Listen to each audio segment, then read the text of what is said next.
for sure, food security. And why do I say this? We get briefings from the IMF and World Bank twice a year. We, meaning the Secretary General and all UN chief executives in a closed room. We talk about global economics, global politics, insecurity, terrorism, the group. We had a briefing this year that was an eye-opener. The IMF was looking at the world 20 years from now. Where will be the population centers, the growth centers, the expenditure centers around the world? And here are numbers they gave us. They predict that in 20 years, you're going to have about 2 to 3 billion people moving into the middle and higher income brackets in emerging economies, mainly in Asia. And so they decided to disaggregate that. Where would be these locations? And they said, okay, let's take food. Let's leave out all the other consumers. Let's just take food. What will these people be consuming in 20 years? And they said, we compare that with Japan, Korea, and others when they made that transition, when their income levels hit $3,000, $5,000, $6,000 per head. What was the consumption pattern? So they went and broke it down. Food, proteins. How do we produce? Where will be the production centers? So conclusion.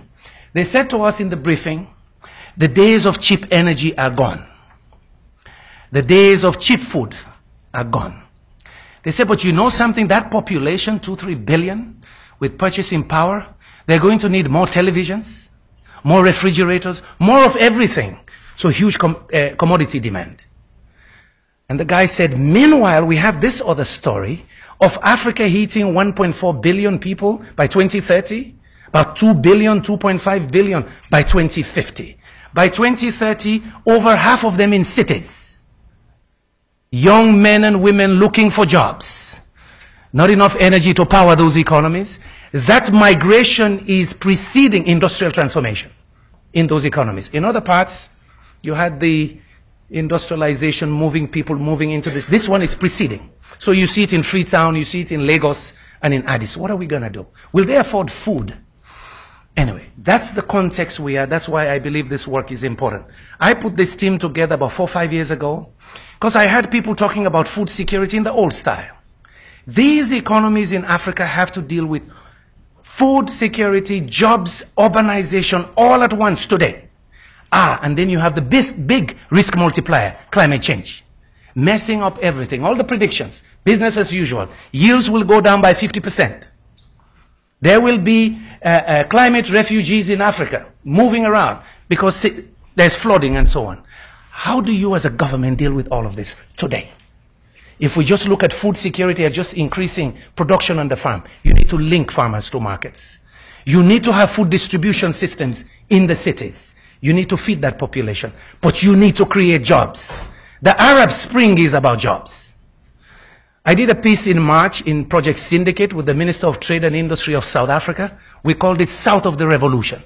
We were sitting in Algeria in March because we were there in Libya in November watching everybody kissing Gaddafi. And then in March we found ourselves there. And we said, could this happen down south? So we wrote this piece and we wrapped this together. Agribusiness, jobs, and beneficiation, they call it in South Africa, adding value. So this book is about value addition.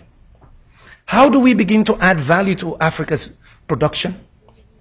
To create jobs and wealth? How do we change the discussion in Africa from just poverty reduction to wealth creation? Because then you talk about competitiveness. Then you talk about trade. Then you talk about productivity and infrastructure. So it is that holistic approach that we really advocate for. A few years ago, this was the first report we did with Paul Collier and his colleagues at the Center for the Study of African Economies. The title is Industrial Development 2009, Development Report, Breaking in and Moving Up, looking at the bottom billion. Here we argue a lot about structural change, helping these economies move into labor-intensive production systems, which means you need the infrastructure, which means you need energy source. They must comply to international production and environmental standards in their production system. So the whole issue of sustainability in the presence of climate change that they're not guilty of, but they have to deal with because the impacts are there immediately on them. It is in that context we believed, as you look at structural change, that agribusiness is one of the most promising areas. You attack food security, you attack jobs, and the realization that our children are moving into the city. My last 2 points. Just to give the context, these colleagues will show you the pillars, the 7 pillars we've developed. The stories are not new. We're putting them together just to say, you better bring it back in the middle of the whole discussion. It's not either or. You must look at the business side and value addition and what will make it move in this current context. I was in China in August. I helped the Chinese organize an Africa-China Partnership for Investment Forum.